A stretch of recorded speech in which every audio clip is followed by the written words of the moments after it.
Good morning, everyone. Happy Friday. We have these incredible city workers that make sure that Minneapolis runs smoothly. They're picking up the trash, they're filling potholes, they're sweeping the streets, they're handing out parking tickets. They're making sure that our city is in order and that people are able to conduct their daily business with fluidity. And we want to make sure that when they're doing their work, they can do so with an eye for the environment, making sure that we are reducing our carbon footprint at the city of Minneapolis and make sure that we're driving down the amount of emissions that we're putting into the atmosphere. And so today, we're really excited to be celebrating our 100th electric vehicle at the city of Minneapolis. By the end of this year, we're going to have 24% of our light duty vehicles fully electrified. And we're moving very quickly. Of those 100 vehicles, by the way, 78 of them will have been purchased and rolled out here in 2024. So you can see the work is growing exponentially. And what we recognize is that as we're carrying out our day-to-day work, we're doing so with an eye for our people, making sure that they're able to breathe clean air, making sure that we in Minneapolis are doing our part to drive down carbon emissions, and we're doing our part for the environment. There's a lot of people to thank for helping to expedite this work. I want to give a huge thank you to Margaret Anderson Kelleher, who's our present city operations officer, but former public works director. Big thank you to Tim Sexton, who's doing that work right now in the Public Works Department, to Chris Royston, who's our Director of Fleet Service Division here, and to Patrick Hanlon, who does a lot of the sustainability work throughout our city. So a big thank you to everyone. This is something to truly be proud of. Again, we are not there yet.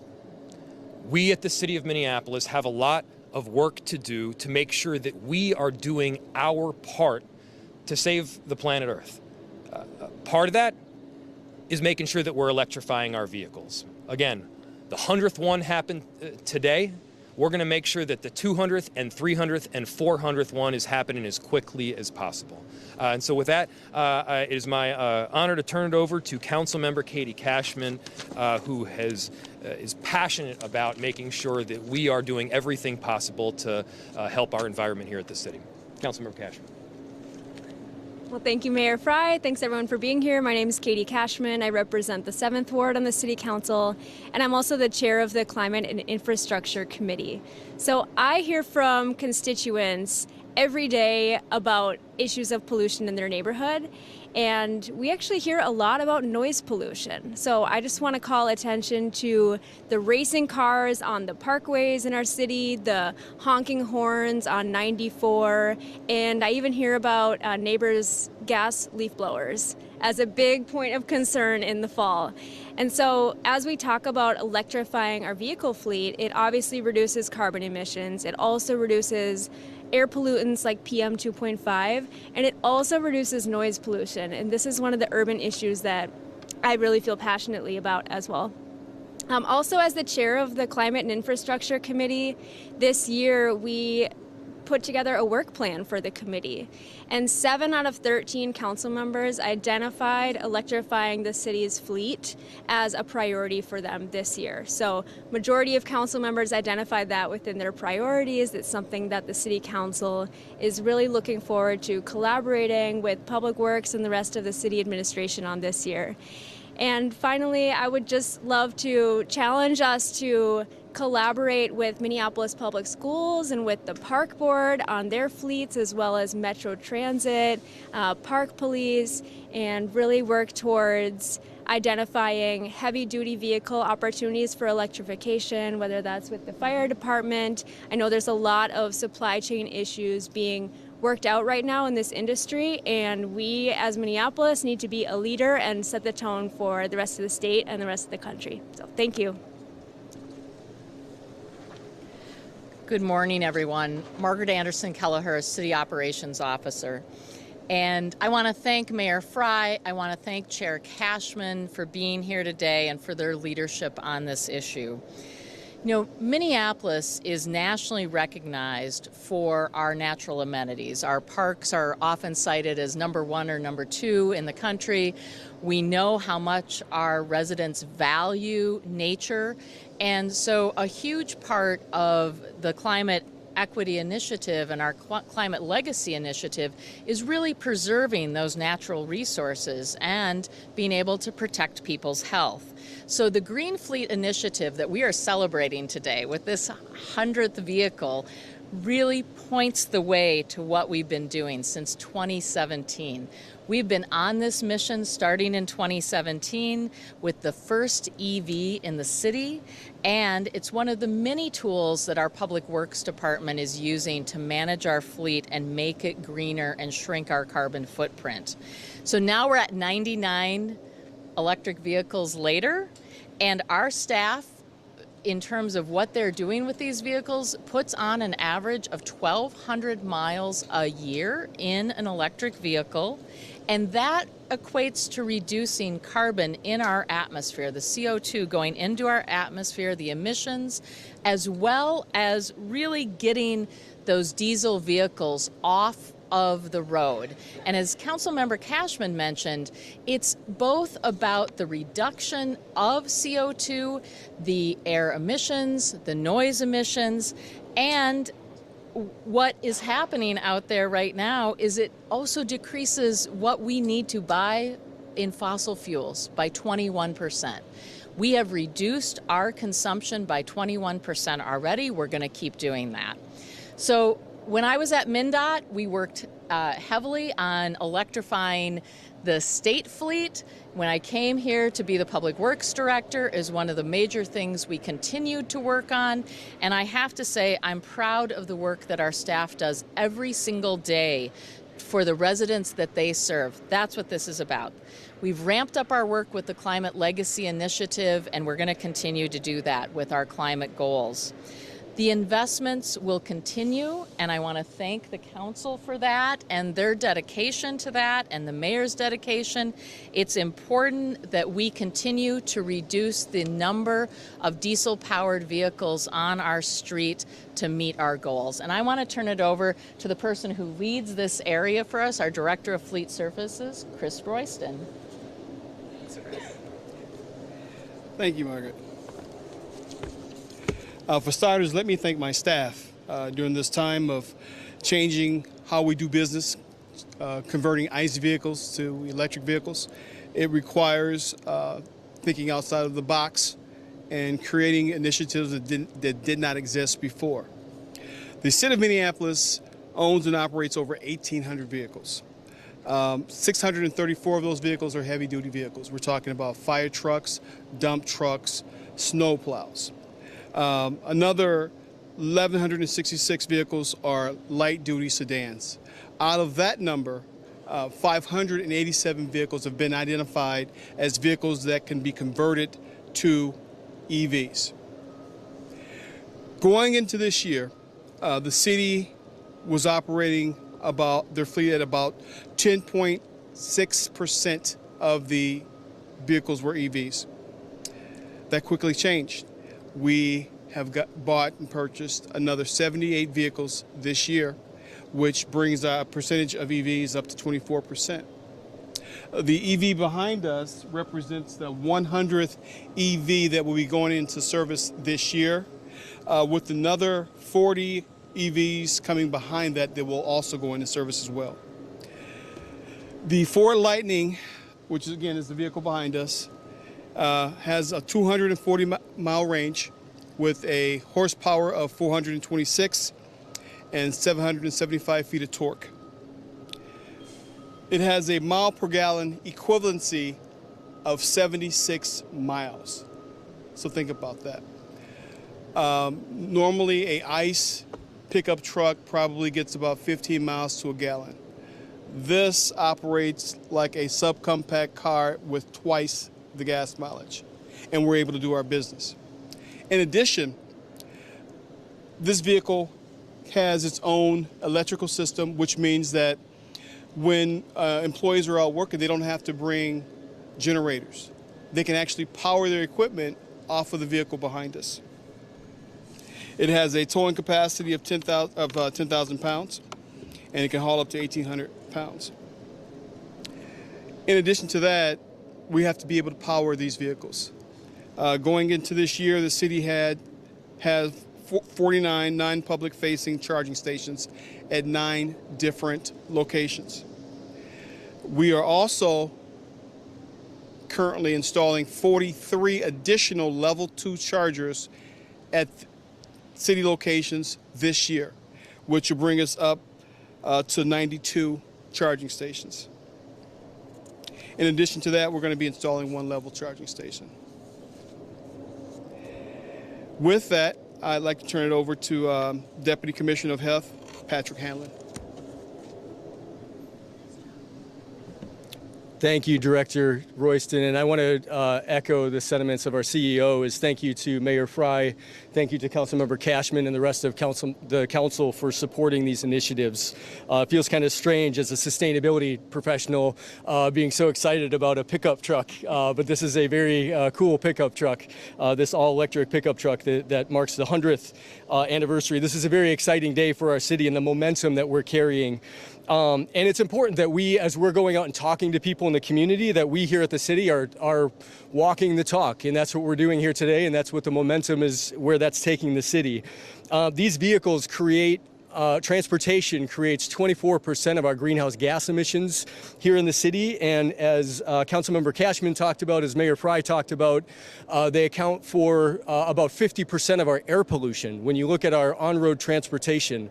And so these are really important steps that we're taking as a city to show what can be done. These vehicles set the standard for clean transportation in our community, and I'm incredibly proud of it as an environmental professional.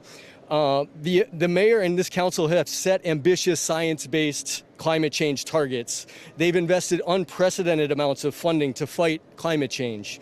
The funding from the Climate Legacy Initiative, as our COO mentioned, passed last year, helps us prioritize and expand these projects that invest in our city's green future, reducing our climate footprint, saving people money out in the community, saving our city operations money, and improving people's lives. In fact, I wasn't even considering the noise issue, so thank you, Councilmember, for bringing that up. That is also true, and that's also a public health issue. Again, as an environmental health and environmental professional, public health professional, it feels really good to work in a city that is investing in the community, is investing in its city operations.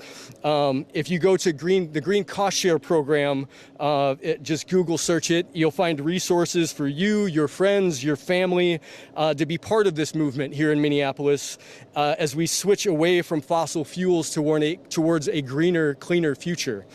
What we're part of here today is one of the many incredible stories going on in Minneapolis. We used to talk about a handful of projects that were happening in Minneapolis scattered across the city, and right now we are doing hundreds of projects out in the community and in our city operations, and it is just incredible to be a part of this. Feel very fortunate and feel very grateful to be part of this Minneapolis team that is working on all of this work. So thank you so much for coming out here today and covering it. And again, thank you, Mayor Frey, and thank you, Councilmember Cashman. So the bottom line is that the incredible employees at the City of Minneapolis are the people in your neighborhood. We're the people that are helping you out, filling the potholes, making sure that everything is running smoothly. And after they do that work, we want to make sure that they leave that neighborhood cleaner than it was beforehand. Part of that, of course, is cleaning up the street. The other part is making sure that the air is clean as well. With this 100th vehicle, it's a real milestone in getting to where we want to be. And with that, I'll open it to any questions you might have. Do you have a target date for full electrification? Did I miss that? Yeah, that'll be. Why don't you go ahead? Go right up. Sure. Yeah, so that'll be dependent upon a couple things.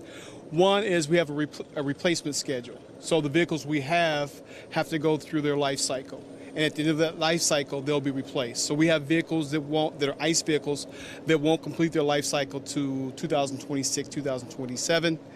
And at that point in time, we will be replacing those. So I would say it's going to be later this century, not this century, but 2000.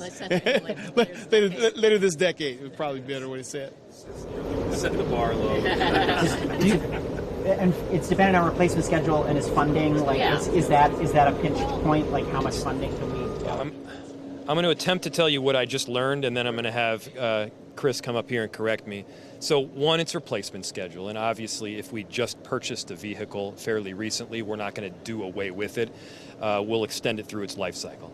But secondly, there are a number of more heavy-duty vehicles that, one, are difficult to purchase given back orders, but two, and this is the more important piece, they're difficult to charge. And so on one of these real heavy-duty garbage trucks, it would take more than all night to recharge it unless you had a faster version of the charger. So you got faster versions to charge your cell phone. Same idea with electrification of the garbage truck itself. And so we're in the process right now of purchasing more of those so that when those heavy-duty vehicles are available in electric form, we're able to switch over to them as well.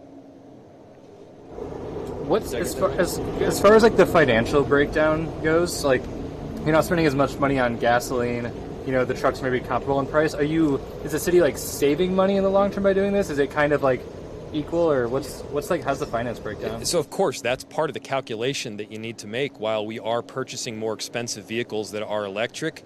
One, there is a social cost of carbon that is being emitted into the atmosphere that we are therefore reducing. When we increase carbon in our atmosphere, we increase our costs at the city. And there's so many examples of that.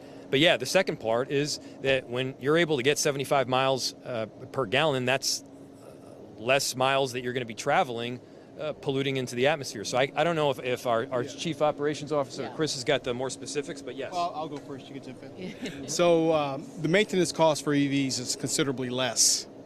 So there is a savings on that aspect, as well as fuel costs is less, if that helps. What does it cost per mile by EV rather than gas? Fill up, I should say. Right. Okay. So equivalent. That's the ultimate. Sure. I mean, for people Sure. paying $75 to over $100 a day Right. to charge their vehicles. Right. So. They have to have a gas card for a vehicle, $50. Right. It's considerably less than that. So, a F-150 pickup truck, we'll use this one since it's here, with a 22-gallon tank would probably cost upwards of $80 to fill up, to go roughly 300 miles. This vehicle has a rating of 240-mile range, and it would cost roughly $13, $14, if that helps. These light-duty trucks, are they the kind that you can attach a snowplow to the front like some public works departments do, or is this for a different purpose? Right, you could, but we wouldn't. You would see your range would just go down exponentially. So it would not be efficient for a plow. But, again, we have other ICE vehicles that would handle that aspect. Ford F-150 are light-duty pickup trucks typically are just used to go from one work site to another work site. So this, again, has the ability to go from different work sites and take its power with it if it's required. Is that a downside of these? Is that there's often the need to clear something that's not like big snowplow stuff, and you need to put a plow on the front of a smaller truck, and these maybe can't do that as well as if you have. We wouldn't use them for that purpose. We currently have dump trucks that we put plows on during the winter, as well as our 1-ton more medium-duty trucks that we do that with as well. One of the things I probably should have mentioned earlier is these vehicles have a life cycle like the rest of our vehicles, and they go to auction. So at the end of their life cycle with the city, they're going to make their way to the general public at a substantially less cost and remove vehicles that are emitting CO2s up into the environment. Can I add a little bit? Yeah. So the technology, the battery technology is rapidly changing. It's evolving very quickly. We pursued a grant about 18 months ago to try to get an electric fire engine, which is built here in Minnesota. And we did not successfully land that grant, but it tells you that it's possible for these larger vehicles to be battery powered. And we know that that's coming, and that is something that, after electrifying as we're electrifying the light duty vehicles, we are very interested in both partnering with folks who might have technology that is coming, that is heavier duty in terms of the battery use. And that will be the gold standard when we can get a electric powered snowplow, when we have an electric or multiple electric fire engines. These are the things that are coming down the way, and excited about it. Now that might take more than the end of the decade, but we look forward to it. What's the weight compared from gas to electric? And I know it's considerably heavier. Yeah. So how is that going to play havoc on our roads and bridges? I can help with that. Okay, let me help you. Yeah, So this is back to MnDOT days, and if you want to move so I can be in the mic here. A couple years ago, the legislature started to look at that, and there is an additional fee being charged for non-tax exempt vehicles to try to replace for that amount of lost revenue to the state, because it is true that the heavier vehicle does, and then also the state delivery fee is aimed at these sorts of things too, where we've seen transportation change. With our size of fleet, we're not going to see huge damage to Minneapolis streets by the Minneapolis fleet. It is more likely that as other businesses convert and things, that's where we're going to see the impacts on our streets and roads. And so I think the state is thinking about that. The state has taken some action to be able to do some replacement for those traditional gas taxes, and that will continue because this is the future and there needs to be a replacement mechanism to fund our roadways and streets. And these vehicles are being made in the U.S., right? This is a F-150, right? Or Ford Lightning, so yes. And where are the batteries coming from? I don't have that specific information off the top of my head, but I can tell you that it meets the federal guidelines for rebates. So it's, I don't have that information exactly off the top of my head. For Buy America. Yeah, it's Buy America for sure. I believe it's Buy America for sure. The batteries are being made. Yeah, have to- you know what? I'll follow up with that with you.